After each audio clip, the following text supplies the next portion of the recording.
Hola, ¿qué tal? Bienvenidos al curso de literatura. Soy el profesor José Córdoba y vamos a desarrollar la semana 9 del curso. Abordemos el tema del modernismo hispanoamericano.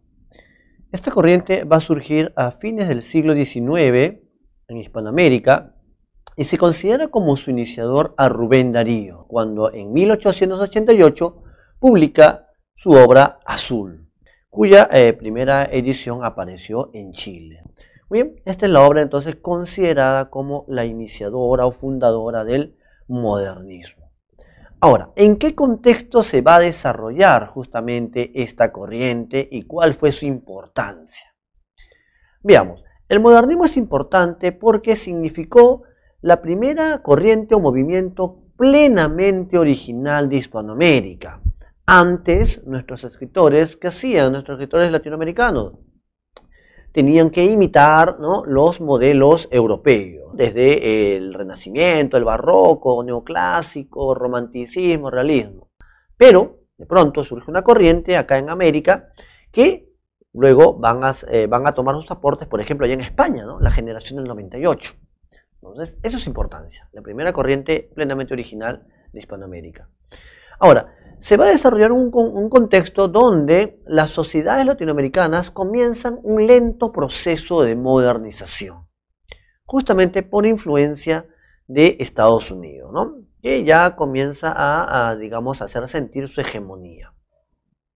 Muy bien, entonces va a primar el afán mercantilista, materialista. Las sociedades entonces, la sociedad comienza a valorar el lucro. Y ahí se genera un problema. El artista entonces, el artista del modernismo, ¿qué valora? El modernista básicamente valora la belleza por sí misma, ¿no?, la belleza artística. Y ve que la sociedad valora el lucro y se produce un desencuentro. Por eso que el artista se siente marginado, incomprendido por una sociedad que solamente valora el lucro, el materialismo, el mercantilismo. Justamente, su producto, la obra de arte, se transforma en una mercancía. Se inserta pues dentro de un circuito económico. Pero el artista rechaza esta concepción materialista o de lucro. ¿Qué más? Tiene que profesionalizarse. Rubén Darío es uno de los primeros escritores que vive plenamente de su arte, aunque también se tienen que dedicar al periodismo, ¿ya? Muy bien. El artista entonces rechaza el gusto vulgar y se va a alejar entonces de lo cotidiano. Esto lo va a plasmar muy bien Rubén Darío en uno de los cuentos de Azul titulado El Rey Burgués, que en un momento lo analizaremos. Bien, esto es en cuanto al contexto en el cual se desarrolla el modernismo. Veamos ahora sus principales características. En su separata lo han sintetizado muy bien. Tenemos 5 grandes rasgos, ¿no? Vamos a explicar en qué consiste. Uno de ellos es el cosmopolitismo. ¿A qué se refiere? Los modernistas, ¿no?, Rubén Darío y otros, ¿no?, van a prestar atención a los grandes focos culturales. Nos referimos a Europa y Estados Unidos, ¿correcto? Que en aquel momento funcionaban como dos grandes centros culturales. Van a estar atentos a la producción de estos lugares, a su actividad artística, etc. Muy bien. El sincretismo consiste en la síntesis de aportes. Van a asimilar diversos aportes, sobre todo de la poesía francesa. Rubén Darío tiene una marcada influencia de 2 corrientes de la poesía francesa del siglo XIX. Por un lado, el simbolismo y por otro, el parnasianismo. A ver, ¿cómo se manifiesta esto? De los simbolistas, por ejemplo, recoge la idea de la sinestesia, ¿no? Es decir, el poema tiene que producir múltiples sensaciones. Muy bien, sensaciones visuales, cromáticas, auditivas, ¿no? También la musicalidad, el colorido, también son elementos que toma entonces de los simbolistas. ¿Qué toma de los parnasianos? De ellos va a tomar, por ejemplo, la concepción del arte por el arte, la belleza artística por sí mismo. Por eso que el poeta, el artista se encierra en la idea de la belleza, ¿no?, y se aparta de lo cotidiano, que lo considera algo prosaico, algo vulgar. También toma de los parnasianos esta noción de, digamos, el rigor formal, ¿correcto?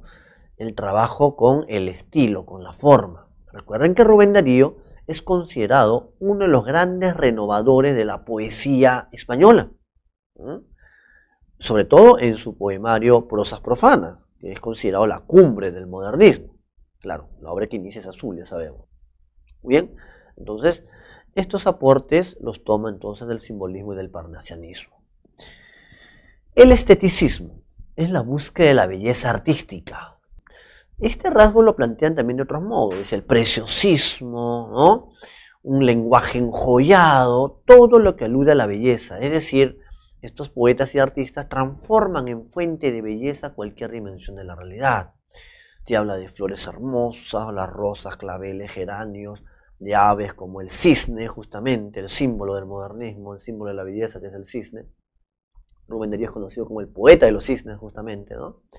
Pavos reales, etc. Oro, plata, mármol, rubí, diamantes, alabastro, mármol, etc. Una serie de elementos que nos hablan acerca de la belleza y el lujo. El hispanoamericanismo. Quisieron ser representativos de toda Hispanoamérica como una gran nación, ¿no? La idea de la supranación, dice Giuseppe Parata. Por ejemplo, representante del modernismo en el Perú fue Chocano. Este poeta peruano tiene una obra muy conocida, un poemario muy famoso, Alma América, ¿no? El título ya te hace alusión justamente a este rasgo. Va a representar diversos paisajes de acá de América, ¿no? Incluso hay un poema de este libro titulado Blasón. ¿Cómo inicia Blasón? Soy el cantor de América, autóctono y salvaje, mi lira tiene un alma, mi canto un ideal. Le está cantando a toda América, ¿no? Claro, ahí también hay un elemento ególatra. Dice, soy el cantor de América, dice Chocano. Muy bien. El exotismo, ¿en qué consiste? Es evadirse de lo cotidiano, alejarse de la dimensión de lo cotidiano. Es una evasión a tiempos y lugares lejanos. Por ejemplo, en poemas y también en relatos, Rubén Darío nos lleva a la época digamos, la época clásica, la época grecolatina. Nos habla de ninfas, de sátiros, de faunos, de dioses y diosas griegas. Entonces, hay una evasión en el tiempo al pasado grecolatino. Pero también hay una evasión en el espacio, cuando en ciertos poemas nos habla pues del Oriente, los países asiáticos, China, ¿verdad?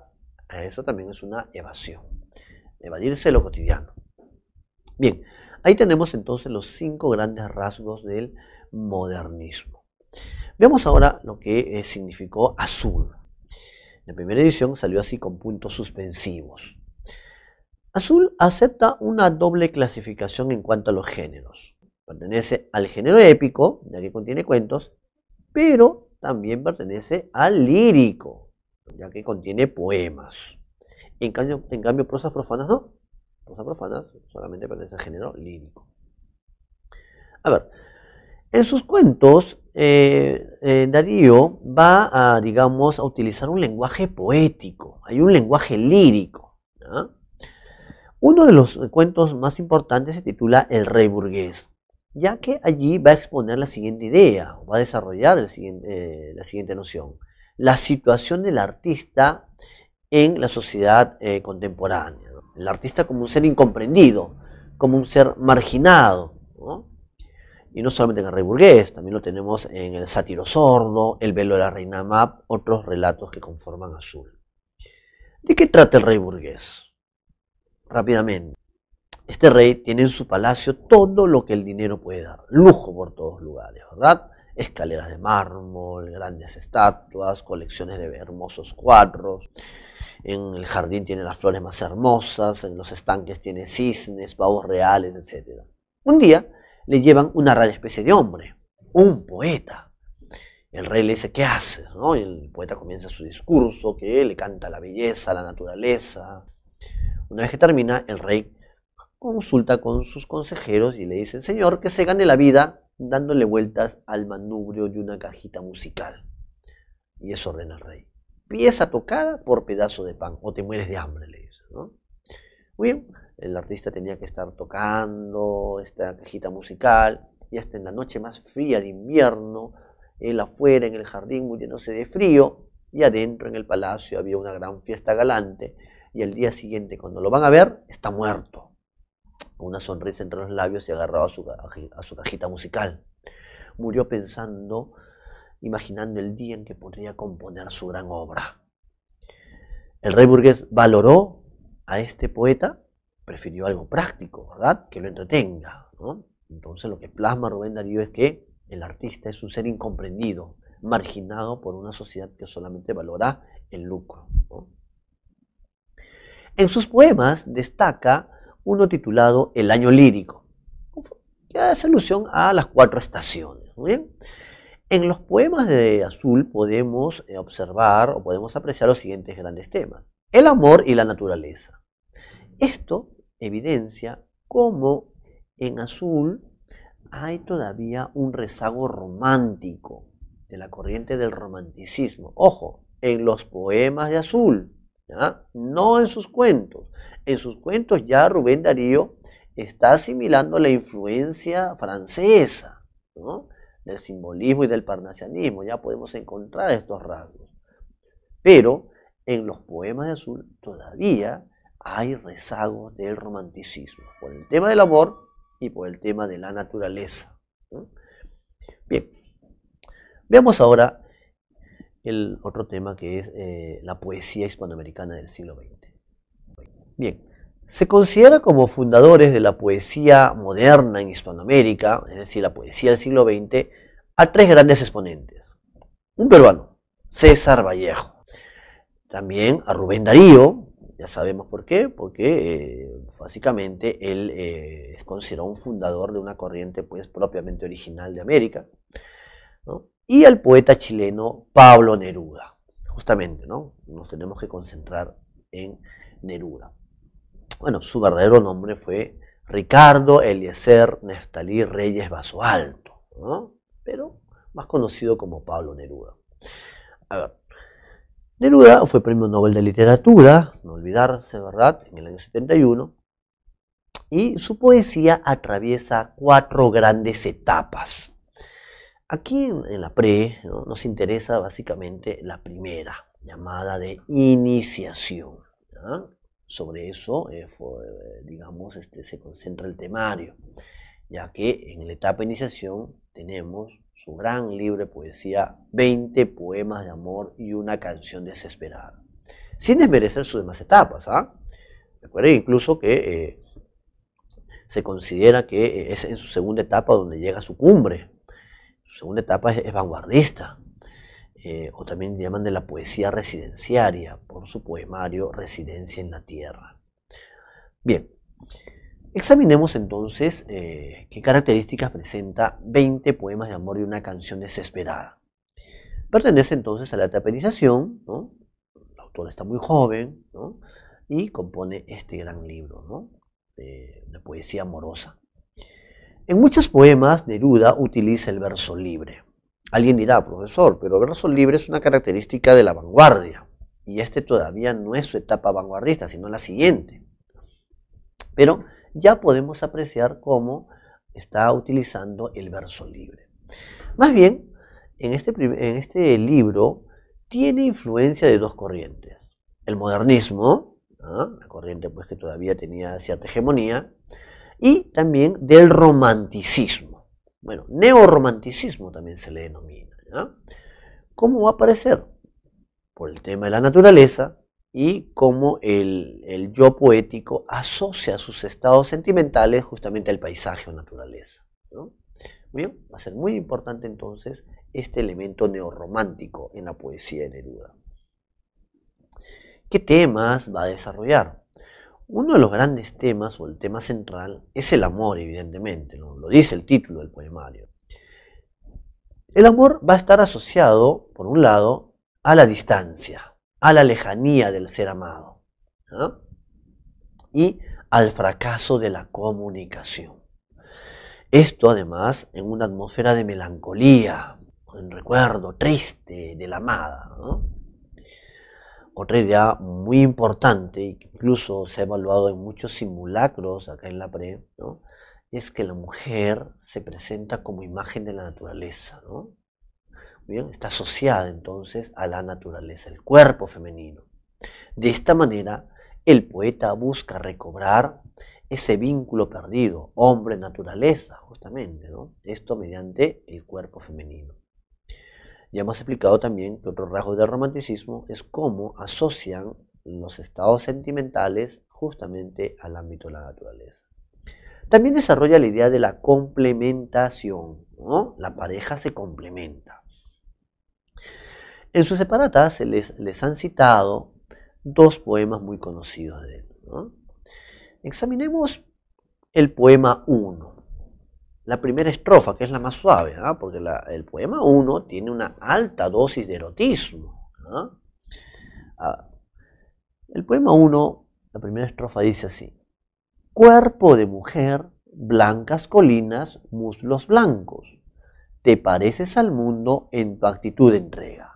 Dice, cuerpo de mujer, blancas colinas. Evidentemente, está aludiendo a la naturaleza, pero al mismo tiempo a una parte del cuerpo femenino. Las blancas colinas se refieren a los senos de las damas.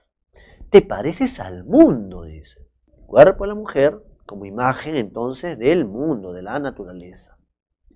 Luego dice, mi cuerpo de labriego salvaje te socava. ¿Qué significa socavar? Hacer un hoyo, un hueco en la tierra. Está aludiendo aquí a una relación sexual. Y hace saltar el hijo del fondo de la tierra. Otra vez la mujer asociada entonces a la tierra, a la fecundidad, fuente de vida. Entonces, esta idea es muy importante y aparece desde el poema 1, ¿no? Como la mujer es una imagen de la naturaleza.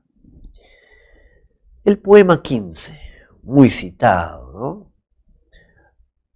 Allí se aprecia nítidamente este tema que es el amor, la lejanía y la incomunicación. Me gusta cuando callas porque estás como ausente y me oyes desde lejos y mi voz no te toca. Parece que los ojos se te hubieran volado y parece que un beso te cerrara la boca, ¿no? Menciona, dice, me gusta cuando callas, hasta, ¿no? Porque estás como ausente, dice, ¿no? La lejanía. Me oyes desde lejos, dice, ¿no? Y mi voz no te toca, la incomunicación, ¿no? Como todas las cosas están llenas de mi alma, emerge de las cosas llena del alma mía. Ahí tenemos la idea de la complementación de la pareja. Mariposa de sueño, te pareces a mi alma y te pareces a la palabra melancolía, ¿no? Hay un tono entonces de tristeza.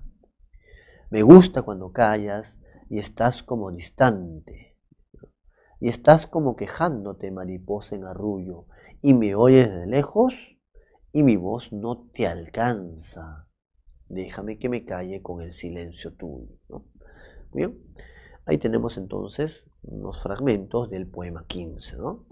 Otro poema también muy importante, muy citado, es el poema 20. No les han puesto, pero les voy a recitar algunos versos. ¿Cómo se inician? Puedo escribir los versos más tristes esta noche. Escribir, por ejemplo, la noche está estrellada y tiritan azules los astros a lo lejos. La naturaleza y cómo está trasladando su estado sentimental de melancolía a este ámbito, ¿no? Cómo lo asocia. El viento de la noche gira en el cielo y canta. Puedo escribir los versos más tristes esta noche. Yo la quise y a veces ella también me quiso. El tono de melancolía, el recuerdo nostálgico, ¿no? De la amada. En las noches como esta la tuve entre mis brazos, la besé tantas veces bajo el cielo infinito. Ella me quiso, a veces yo también la quería. ¿Cómo no haber amado sus grandes ojos fijos? Dice. Puedo escribir los versos más tristes esta noche, pensar que no la tengo, sentir que la he perdido. De otro, será de otro, como antes de mis besos, su voz, su cuerpo claro, sus ojos infinitos. Ya no la quiero, es cierto, pero tal vez la quiero.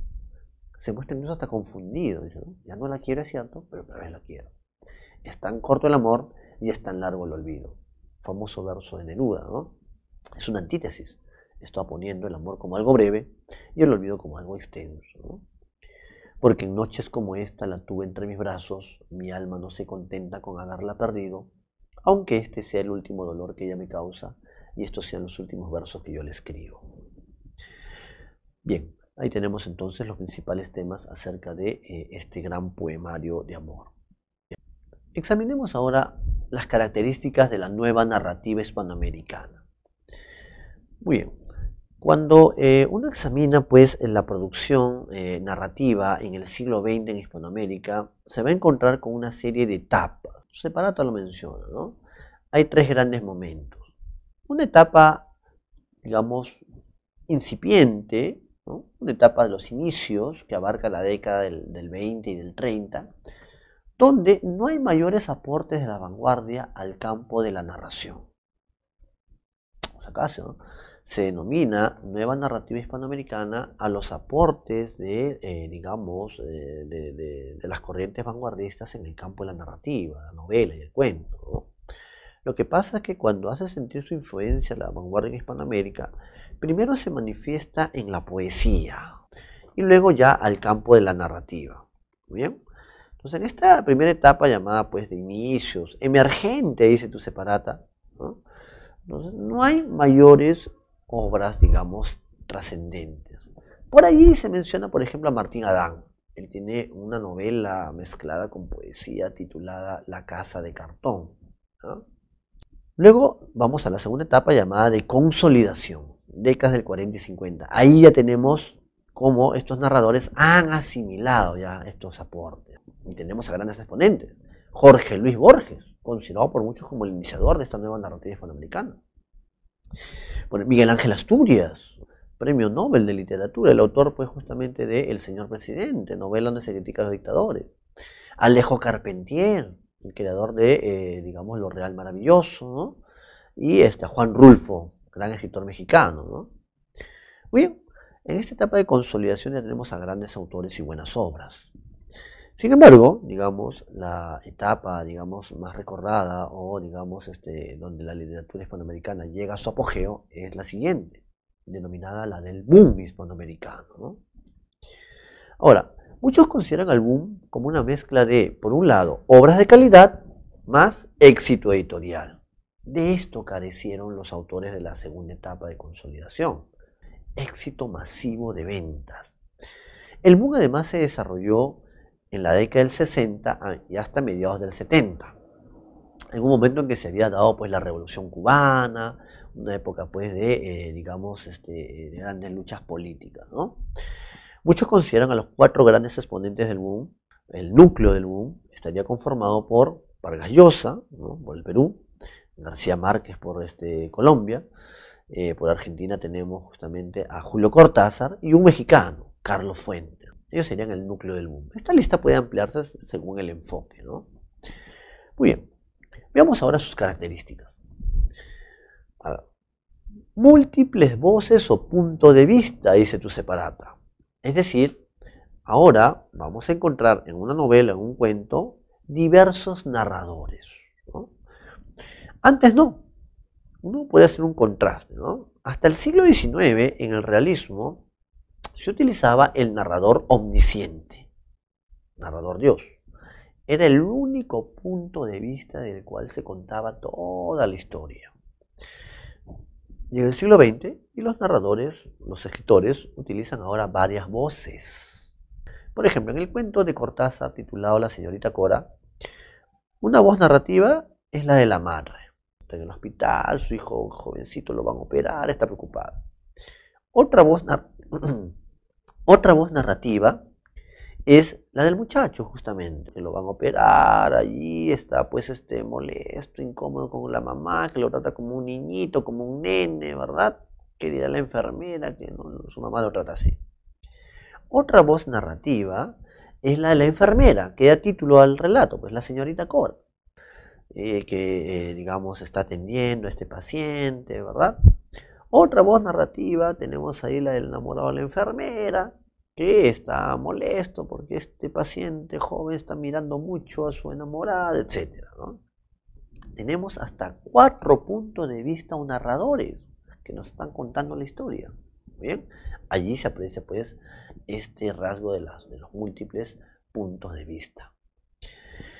El uso del monólogo interior, otro aporte muy importante. Esto lo toman justamente, mejor dicho, nos muestra una influencia del psicoanálisis. Es decir, digamos, van a tratar de mostrar directamente el pensamiento de los personajes. El fluir de la conciencia también se le ha llamado así a esta técnica. Muy bien, lo van a utilizar con abundancia. La ruptura del orden cronológico. Se rompe el orden lineal. Antes, ¿no?, los narradores, por ejemplo, del siglo XIX, los escritores realistas, digamos, cultivaban el orden lineal, ¿no? La historia seguía una secuencialidad cronológica. En el siglo XX esto no es así. Los narradores modernos te cuentan la historia en desorden, ¿ya? Por ejemplo, Conversación en la Catedral, de Vargas Llosa. Hay una mezcla de diversos tiempos, todo está mezclado ahí, ¿verdad? O en La Ciudad de los Perros, de Vargas Llosa. ¿Con qué hecho se inicia? Con el robo del examen de química. Cuando los cadetes están en quinto año, ya les falta poco para terminar. Uno sigue leyendo y páginas más adelante, ¿qué te cuenta? El bautizo. Pero el bautizo es cuando recién ingresaron, en tercer año. Flashback se le llama eso, ¿no? Es una técnica, ¿no? Salto hacia atrás.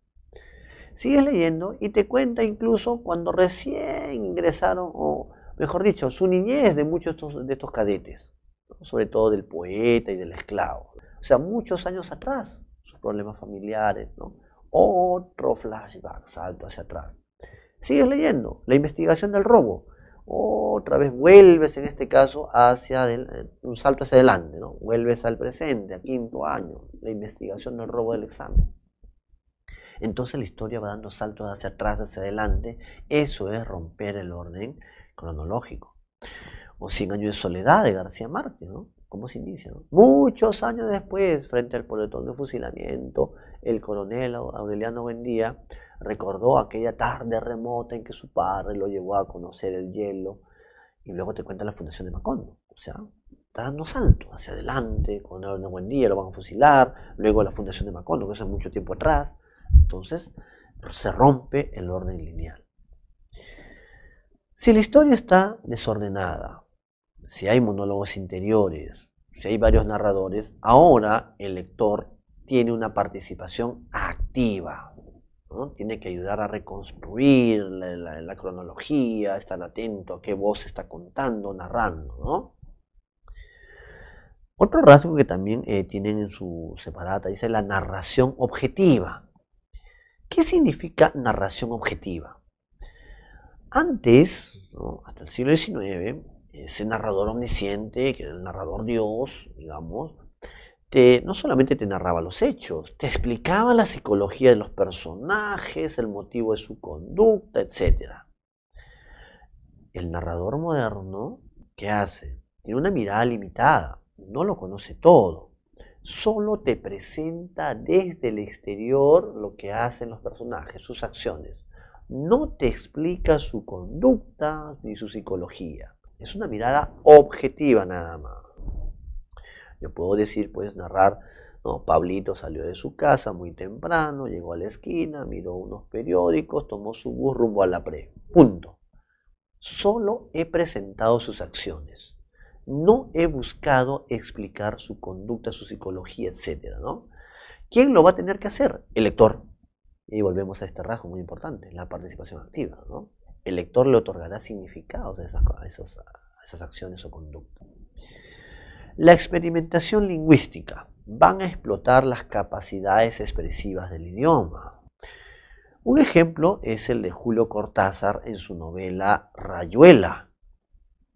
Cuando uno lee, por ejemplo, el capítulo 68, ¿qué nos dice Cortázar?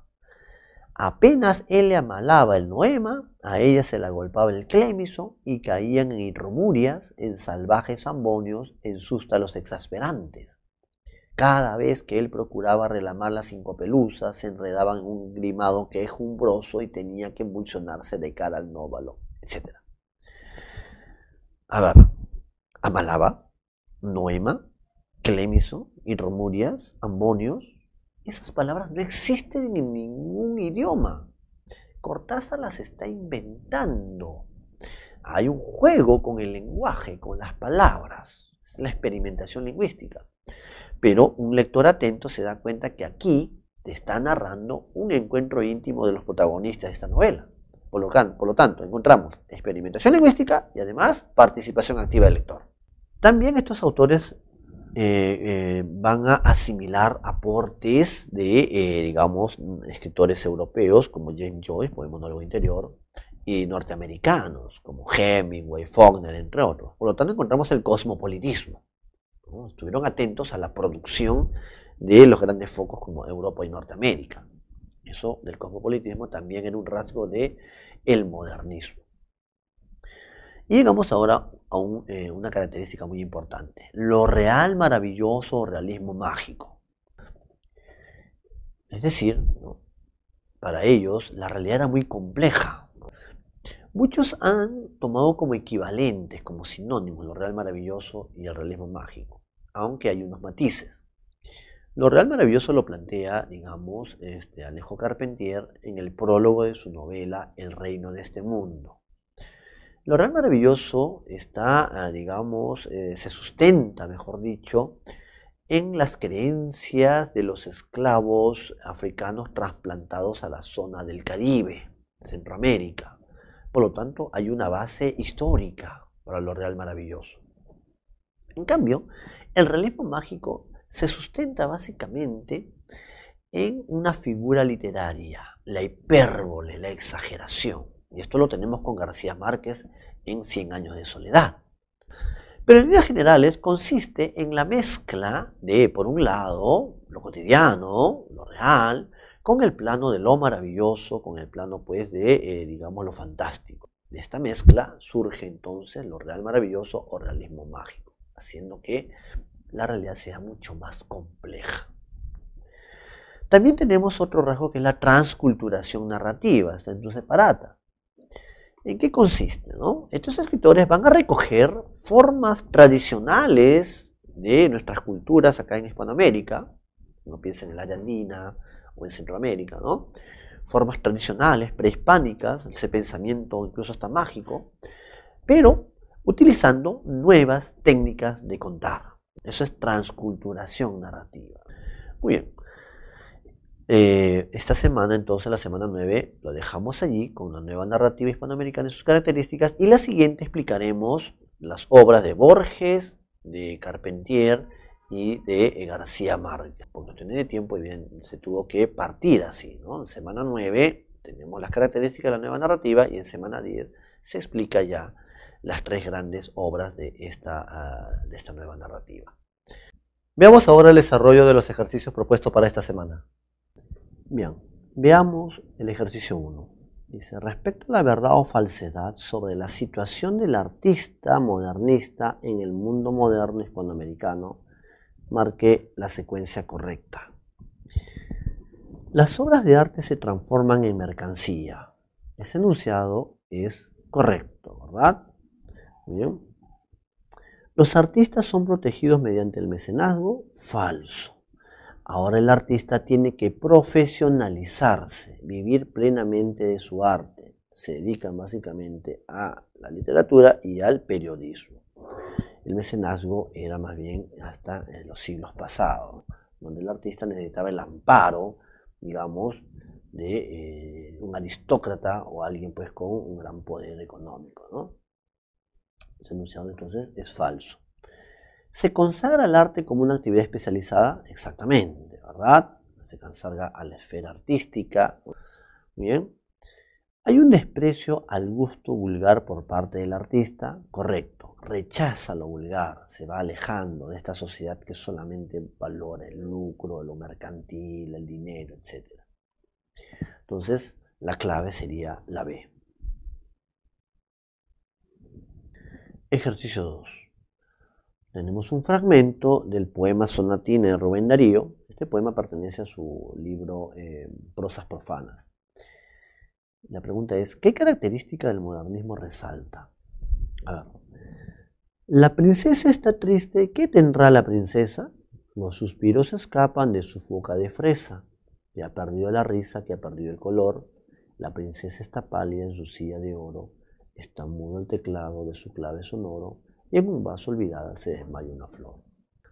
En este fragmento, el poema nos menciona a este personaje, a este ser de la princesa y este mundo que la acompaña. Este personaje y este ambiente no forma parte de lo cotidiano, no forma parte de la vida o experiencia cotidiana. Por lo tanto, se está alejando de lo cotidiano y ese rasgo es el exotismo, justamente. La evasión del ámbito de la esfera cotidiana mediante la imaginación hacia mundos distantes o tiempos distantes buscando la belleza, ¿no? Porque hay otros elementos que aluden a la belleza. Ejercicio 3. Tenemos otro fragmento. Dice, con respecto a la verdad o falsedad sobre las características del modernismo presentes en los versos citados de Responso a Verlaine, de Rubén Darío, marque la alternativa que contiene la secuencia correcta. Verlaine, por si acaso, fue uno de los grandes exponentes del simbolismo francés, junto a Baudelaire, digamos, los famosos poetas malditos, ¿no? Y también a Arthur Rimbaud. Muy bien, entonces acá está haciendo alusión al simbolismo francés. ¿Qué más? ¿Qué dice? Padre y maestro mágico, liróforo celeste. Liróforo es un sinónimo de poeta, una palabra culta, ¿no? Es el que toca la lira, ¿no? En la antigüedad, pues el poeta tocaba la lira. Que al instrumento olímpico y a la siringa agreste diste tu acento encantador. La siringa es un instrumento musical parecido a la zampoña. Pánida, pan tú mismo. Pan se refiere a un dios de la mitología griega, ¿no? ¿Qué coros condujiste hacia el propilio sacro que amaba tu alma triste al son del sistro y del tambor? Sistro también es un instrumento musical en forma de herradura, ¿no? Propilio se refiere allí a, digamos, a los vestíbulos digamos, de un edificio, ¿no? Muy bien, analicemos entonces los enunciados. Secuencia verdadero o falso. Se evidencia la influencia del simbolismo francés, correcto, desde el título, donde es una especie de homenaje a uno de los grandes exponentes del simbolismo como fue Paul Verlaine. Los versos son ejemplo del cosmopolitismo modernista, claro, verdadero. El cosmopolitismo consistió en, básicamente, estar atento a los grandes focos culturales de Europa y Norteamérica. Y en Europa justamente fue Francia. Y en Francia fue la cuna justamente del simbolismo, ¿no? Entonces es verdadero. ¿Sobresale su tono de grandilocuencia americanista? No, acá no hay una grandilocuencia por lo americano, ¿no? Más bien lo que se puede apreciar es un homenaje, una alabanza, digamos, ¿no?, a este gran exponente del simbolismo francés. ¿Resalta el gran esteticismo formal en los tercetos? Sí, se ha utilizado el terceto y hay, digamos, incluso palabras cultas, ¿verdad? Hay un gran, digamos, trabajo con los versos, ¿no? Ese es digamos, un trabajo formal. Eso es correcto. La clave entonces de la red sería la C. Dice, de acuerdo con el anterior fragmento perteneciente al cuento La canción del oro, incluido en la obra azul de Rubén Darío, marque el enunciado correcto. A ver, en este cuento, ¿qué nos dice? Aquel día un harapiento, por las trazas un mendigo, tal vez un peregrino, quizás un poeta. El poeta es visto acá como un harapiento, como un mendigo. Llegó bajo la sombra de los altos álamos a la gran calle de los palacios, donde hay desafíos de soberbia entre el ónix y el pórfido, el ágata y el mármol, ¿no? Llega a una gran calle donde hay casas con mucho lujo, ¿no? El ágata, el mármol son minerales o elementos lujosos, ¿no? Había tras los vidrios de las ventanas, en los vastos edificios de la riqueza, rostros de mujeres gallardas y de niños encantadores. Tras las rejas se adivinaban extensos jardines, grandes verdores salpicados de rosa. Fue la visión de todos los mendigos, de todos los desamparados, de todos los miserables, de todos los que viven, Dios mío, en perpetua sombra, cayendo al abismo por no tener un mendrugo para llenar el estómago. Entonces aquí el poeta, ¿no?, es visto como un mendigo, ¿verdad?, como un harapiento que tiene que, digamos, mendigar ahí un poco de pan para no morirse de hambre. Es un ser marginal entonces en esta sociedad. Entonces la clave para la 4 sería la C. El relato presenta al artista como una persona marginada por la sociedad. Dice, con relación a los versos citados pertenecientes al poema Pensamiento de Otoño, incluido en el Libro Azul de Rubén Darío, marque la alternativa que contiene la secuencia correcta respecto a las características de la obra. A ver, ¿qué dice el poema, el fragmento? Un cántico de amores brota mi pecho ardiente, que eterno abril fecundo de juventud florece. Que mueran en buena hora los bellos días, llegue otra vez el invierno, renazca áspero y fuerte. El tema amoroso aparece desde el principio, un cántico de amores, ¿no? Bien, y hay un gran trabajo en la sonoridad, en el ritmo de los versos, ¿verdad? Bien, entonces veamos ahora las alternativas. ¿Emplea un lenguaje musical, pues expresa gran sonoridad verbal? Correcto. ¿Trata la temática amorosa por influencia de la poesía romántica? Verdadero también. Tema amor, influencia del romanticismo. ¿Asimila los importantes aportes de la poesía francesa? Hasta ahí es correcto. Alemana, esto lo anula, ¿no? No hay influencia acá de la poesía alemana. Entonces, falso. Describe en detalle la naturaleza desde una perspectiva exótica. En este fragmento no se ha tocado el tema de la naturaleza.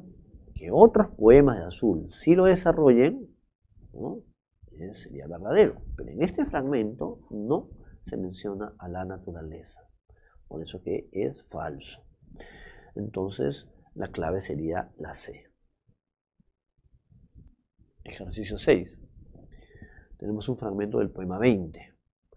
Dice, ¿qué tema del poemario se evidencia? Dice, puedo escribir los versos más tristes esta noche. Escribir, por ejemplo, la noche está estrellada y tiritan azules los astros a lo lejos.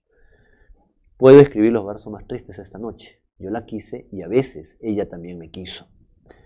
Aquí tenemos, digamos, el recuerdo nostálgico del ser amado, la melancolía justamente, ¿no? Yo la quise y a veces ella también me quiso, y con un ambiente de tristeza, dice, ¿no?, los versos más tristes esta noche. Por lo tanto, la clave en la 6 es la E. A partir de la lectura de los versos citados del poema 4 de 20 poemas de amor de Pablo Neruda, se puede notar que, ¿qué dice? Como pañuelos blancos de adiós viajan las nubes. La naturaleza está expresando un estado de anímico, ¿verdad? El viento la sacude con sus viajeras manos, innumerable corazón del viento, latiendo sobre nuestro silencio enamorado. El silencio enamorado, ¿no?, y asociado pues a la naturaleza. Entonces la clave en la pregunta 7 es la alternativa B. El paisaje o la naturaleza en este caso está asociado al tema amoroso. Ejercicio 8. Tenemos un fragmento del cuento La señorita Cora de Julio Cortázar, representante del boom. Nos piden completar este enunciado. La característica de la nueva narrativa hispanoamericana que se evidencia es, a ver, una parte dice lo siguiente: no entiendo por qué no me dejan pasar la noche en la clínica con el nene. Al fin y al cabo soy su madre y el doctor De Luisi nos recomendó personalmente al director. Hasta acá tenemos la voz de la madre, ¿no?, que continúa todavía. Dice, podrían traer un sofá cama y yo lo acompañaría para que se vaya acostumbrando. Entró tan pálido el pobrecito como si fueran a operarlo enseguida. Yo creo que es ese olor de las clínicas, ¿no? La voz de la madre que está narrando. Pero sí, claro que me abriga. Menos mal que se fueron de una vez. Mamá cree que soy un chico y me hace hacer cada papelón. Este ya no es la voz de la madre. Es la voz del muchacho, del paciente. Seguro que la enfermera va a pensar que no soy capaz de pedir lo que necesito. Sigue ahí la voz del muchacho. Pero sí, señora, se lo vamos a atender como a un príncipe. Es bonito su nene, señora, con esas mejillas que se le arrebolan apenas debe entrar. Esta es otra voz.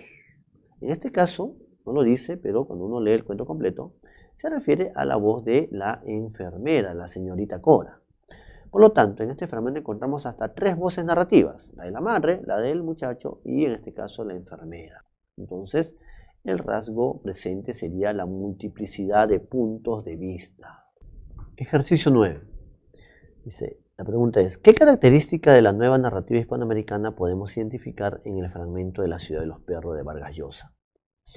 A ver, tenemos unas comillas angulares y luego unas comillas altas, ¿no? En las comillas altas encontramos lo siguiente. Podría ir y decirle dame 20 soles y ya veo. Se le llenarían los ojos de lágrimas y me daría 40 o 50, pero sería lo mismo que decirle te perdono lo que hiciste a mi mamá y puedes dedicarte al puterío con tal que me des buenas propinas. Se cierran estas comillas altas. Hasta aquí es la voz, el monólogo de alguien, de un cadete. Cuando uno lee la novela se da cuenta que es el cadete justamente Alberto Fernández, ¿no? Bajo la bufanda de lana que le regaló su madre hace meses, los labios de Alberto se mueven sin ruido. Esta es la voz ya del narrador, del que cuenta la historia, pero esto había sido la voz del cadete, pero no está hablando en voz alta, sino consigo mismo, interiormente. Acá hay un monólogo interior entonces. Luego dice, el sacón y la Cristina que lleva hundida hasta las orejas lo defienden contra el frío. Su cuerpo se ha acostumbrado a la presión del fusil que ahora casi no siente.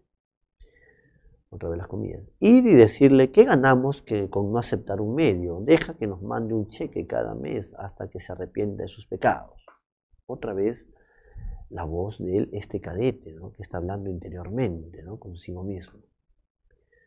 Y luego dice, ¿no? Según el reglamento, los imaginarias deben recorrer el patio del año respectivo y la pista de desfile, pero él ocupa su turno en caminar a la espalda de las cuadras.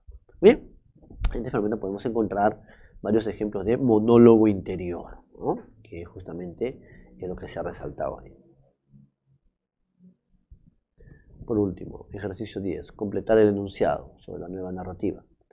Al empleo de novedosos procedimientos técnicos para relatar las tradiciones regionales y culturales de Hispanoamérica se le conoce como. A esto se refiere la transculturación narrativa, ¿no? Recoger las tradiciones y creencias, digamos, de nuestros pueblos, pero dándolos a conocer, ¿no? Narrándolos mediante técnicas modernas de contar, ¿no? La clave entonces es la A. Bien, esto ha sido todo entonces por esta semana 9. Nos vemos en la siguiente sesión.